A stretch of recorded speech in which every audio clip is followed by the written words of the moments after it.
Hello and welcome back for a final time this week to Tungsten Tales. I'm here to bring you all the action from the final day of Q School. We have 29 tour card holders. I won't be running through all of them, don't worry, but we will have a look at some of the big names that have made it through, and of course the big names and the big movers from the final day here. Not here, but in Milton Keynes and Niederhausen in Germany.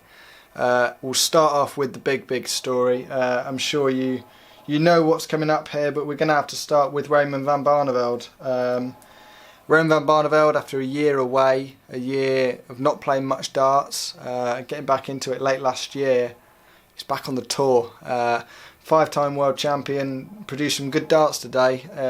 Defeated Daniel Meyer, who he defeated just a couple of days ago, 6-0, the same scoreline as before. Then defeated some top-class Dutchmen in the likes of Benito van der Pas and Willem Mandegers with 96 and 95 average, 100 average to defeat Martin Schindler. Martin Schindler hitting a 9-darter during that match, and then was finally defeated by Niels Zonneveld in his last match of Q School 2021 and probably his last Q School match ever.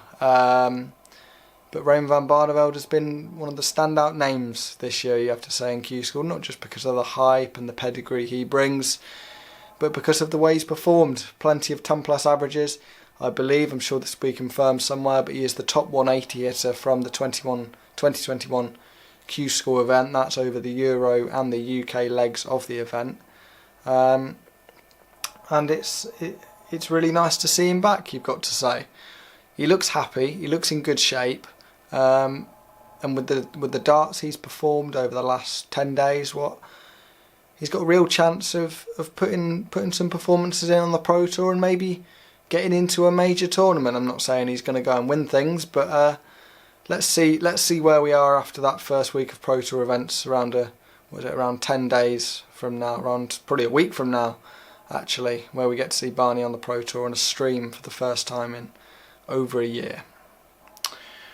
We don't want to take the spotlight away and deflect away from today's winner as Boris Koltzov. He had pretty much, not 100%, confirmed his tour card yesterday after getting enough points on the order of merit, but no better way to come through a final day than win the tournament, and he did it in style. 85-87 averages in the opening rounds, then defeated Michael Rastovitz before going through a last leg decider to see off Mikkel Unterbuchner with an 88 there. Best average of the day, 92.6 to defeat Adam Gavlas, who's also made it through. We'll touch on that in a minute. And then defeating Niels Zonneveld in the final with an 81.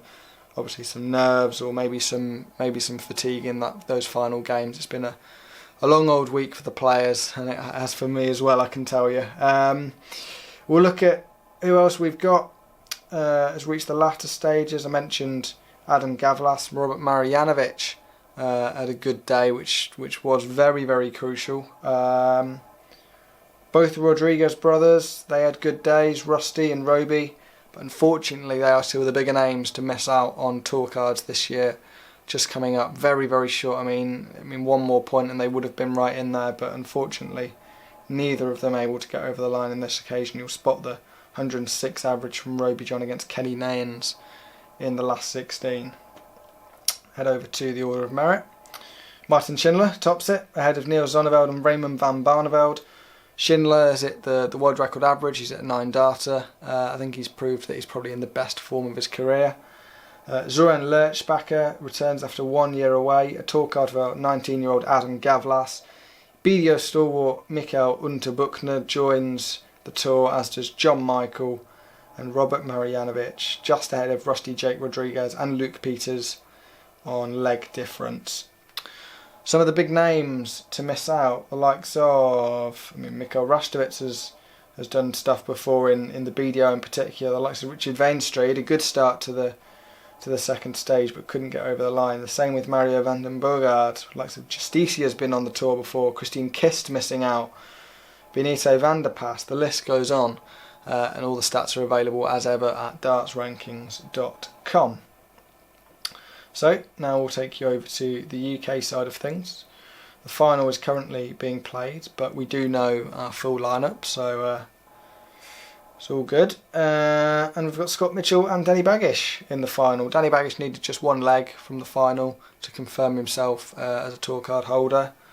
But we will look at Mitchell's route to the final, and probably the best day of action we've seen from any player. But the averages, you look through these, 97, 99, 99, 100.8, and some big names in there. Alan Norris, Graham Asher, they've both been very good over the last few days or so. Same with Sean McDonald, it has to be said. He defeated Andrew Gilding in the semi-final to set up the final where he's currently playing Danny Baggish, as we know. I mentioned Andrew Gilding. He needed a big day. He was right on the edge of that qualification criteria going into day 10 of Q School, the final day. And some superb wins here. Keelan Kay, Charlie Simmons both beaten early on, and then like of Jamie Clark, who was starting to sort of feel his way into proceedings but ended there by a 96 average from Gilding, then defeated former World Championship finalist Mark Dudbridge before losing out to Scott Mitchell, as I said. Danny Baggish was a player that was stuck right at the end of the order of merit and needed a big day. He's also been able to do that the same as Scott Mitchell. Again, look at the CV there. The likes of Michael Barnard's had a tour card before. Rob Collins has played on the Pro Tour. Peter Hudson's a former tour card holder. And you look at his averages, they're all 89 and above. We don't know what he's averaging in the final just yet, but I imagine it's around that. Last 16, some of the players to go out there. Jim Williams, unfortunately his Q School hopes were ended, as was Kevin McDine, who was desperately unlucky to lose to Peter Hudson, has to be said. So we'll take you over to the order of merit. Jack Main tops proceedings. He was already through after they didn't have to compete on the final day of Q School. Jack Main. Neither did Martin Lukeman or Louis Williams after coming through via the order of merit.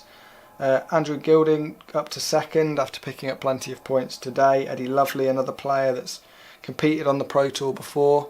Scott Mitchell and Danny Baggish, you'll see just down there. They've come from practically nothing on the order of merit to really put in a shift and getting themselves up there today with final appearances, and one of them will obviously be the winner today. And the final name I want to just touch on, John Brown. He will be confirmed once either of them wins the tournament as the 13th place. Obviously one of them will be withdrawn from the order of merit. Just 20 years of age, the son of Steve Brown. He's a current tour card holder, former World Championship player, and be interesting to see another Target Darts young gun on the tour. There's plenty of them now strutting their stuff on the PDC Pro Tour. So that's the final day, pretty much done and dusted. It's been good to have you these last 10 days. It's been a lot of darts and a lot of hard work, but really enjoyable to cover and see so many familiar faces and so many new names as well come through one of the toughest tournaments in professional darts. We'll have updates from the Pro Tour in just 7 days' time. We'll be covering 2 minutes on each of the new tour card holders in the coming days as well, so keep an eye out for that one. Thank you very much for watching over the last 10 days. Really appreciate your time, and we'll see you very soon.